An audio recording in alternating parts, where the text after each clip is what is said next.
Welcome to Luca and Miguel. Enjoy the video. You start by powering the recorder and confirming power level. This prevents interruptions. Connect an external mic or use the built-in mic and add a windscreen to reduce plosives. Next, choose file format and sample rate, WAV for quality, MP3 for smaller files, because that affects editing and storage. Once done, set input to mic or line and adjust gain down low. You will raise it during a test to avoid clipping. Now you perform a practical level check. Position the mic as you will for the session and speak or play at normal volume.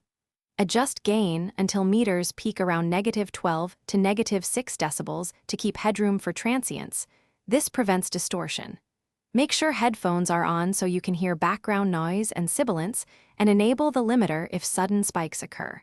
Once levels are steady, label tracks and create a short. You begin the take with a brief count-in, then press record while watching levels and listening through headphones so you can stop instantly if something's wrong.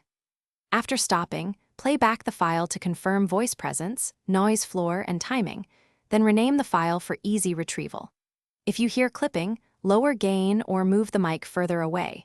If background noise dominates, change location or use a windscreen and noise reduction later. One quick troubleshooting tip.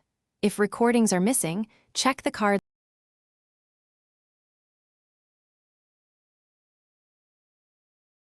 Thanks for watching and please subscribe. It's the best investment you'll ever make.